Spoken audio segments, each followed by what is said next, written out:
Middle-earth looks peaceful on the surface with its pretty mountains, magical forest, and tiny barefoot people running around like they're late for breakfast. But the longer you look at this world, the more you realize it's basically a fantasy version of a caution sign. Because behind every heroic moment and every inspiring speech, there's a shadow lurking that nobody talks about. The whole story suddenly feels less like an adventure and more like someone wrapped a horror movie inside a fairy tale and hoped nobody noticed. Starting with the Hobbits, who were never meant to be heroes in the first place because Tolkien wrote them as the fantasy equivalent of soft pillows with feet. They love food, naps, gardens, and avoiding danger like it's a tax bill. And that's exactly why the joke of the entire story is that these peaceful snack goblins end up carrying the deadliest object ever created. Frodo doesn't survive because of destiny. He survives because, statistically, one hobbit had to get lucky eventually. And since we're talking about strange luck, we might as well move to the Fellowship itself. Most people think the Fellowship was a noble team chosen for greatness, but in reality, it was a panicked group project thrown together when Elrond realized the time was running out. Gandalf basically says the quest needs the hopeless, the desperate, and the available, which means the Fellowship wasn't special. It was Middle-earth's version of grabbing everyone who didn't leave the meeting early. And since magic jewelry is the reason they all had to gather in the first place, let's talk about the elephant in the room. Middle-earth collapses repeatedly because entire civilizations can't stop obsessing over rings. Numenor sinks, the Nazgul lose their humanity, Boromir spirals, Gollum breaks, and even the elves rely on rings to keep their fancy cities from turning into medieval parking lots. Tolkien essentially created a world where everyone is addicted to sparkly doom accessories, and this addiction leads to the biggest problem of all. Sauron didn't even need the one ring to dominate everything. Right before the War of the Ring, Sauron already controlled the largest armies, the richest territories, and half the political structure of Middle-earth. His spies were everywhere, and even Gondor had leaders quietly working for him. If Frodo had tripped one hill earlier, the entire world would have collapsed instantly. And speaking of secret power, we need to talk about Gandalf. Gandalf is not a sweet old man guiding innocent adventurers. He's a literal angel whose job is political manipulation. He's sent by higher powers to push kingdoms around, start revolutions, influence alliances, and quietly make sure humans don't accidentally erase themselves. And this subtle manipulation connects directly to our next truth, which is Gollum. Gollum didn't fall into darkness slowly.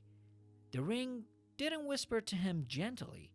He touched it once and immediately committed murder, like he was speedrunning a crime challenge. Tolkien makes it clear that Gollum already had something broken inside him. The ring didn't corrupt him. It supercharged what was already there. And that brings us to another disaster the world barely avoids. Frodo doesn't destroy the ring. He fails completely.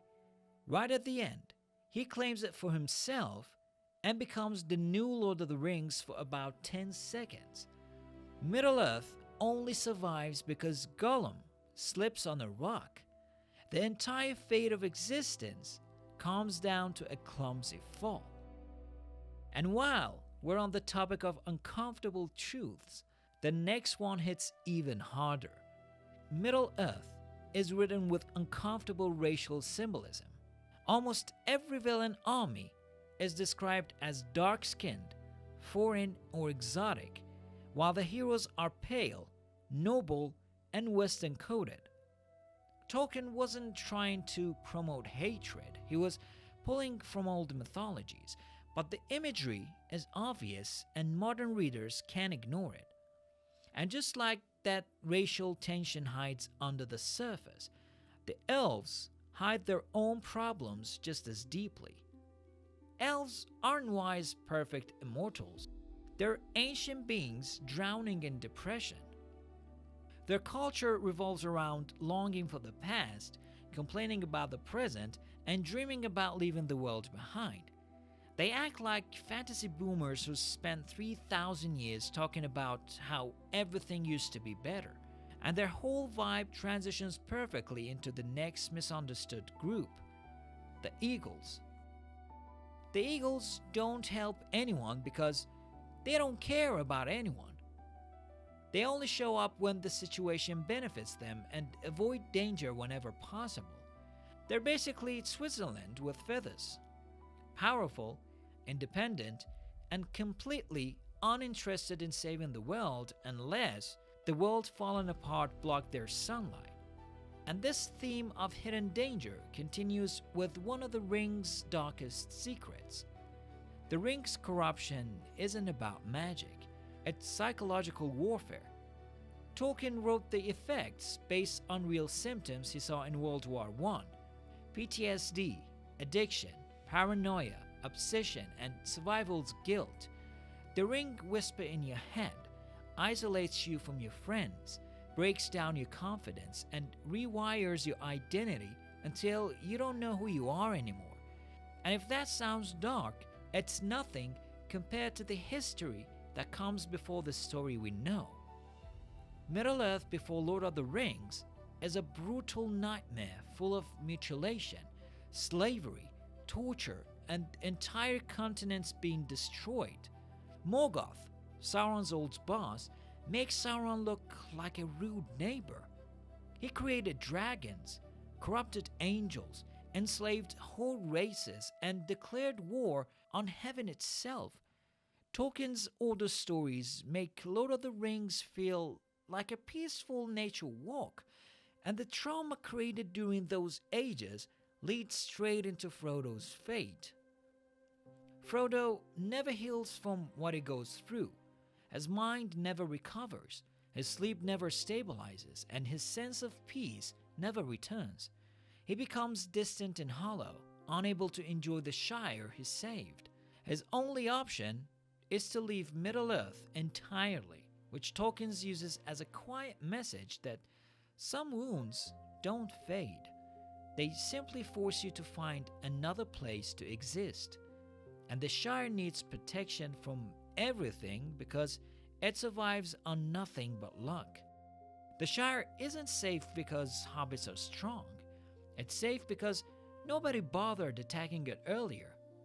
If Saruman had moved faster, if Sauron had paid attention, or if any warband had wandered a little too far west, the hobbits would have been wiped out instantly.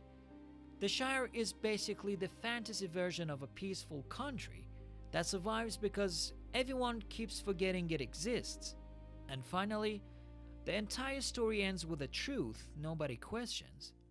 Aragon wins not because of merit, but because of bloodline destiny. His ancestry is considered divine, and Middle-earth treats monarchy like a sacred rulebook. He becomes king because fate says his blood is special, and the story never challenges the idea that some people are simply born more worthy than others. Middle-earth talks about freedom, but at its core, it believes in chosen bloodlines.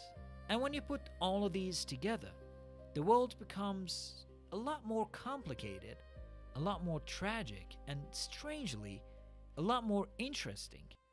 Middle-earth looks hopeful on the surface, but beneath the shining armor and glowing swords, it's a place built on fear, trauma, luck, and the thin hope that maybe one small mistake will save everyone.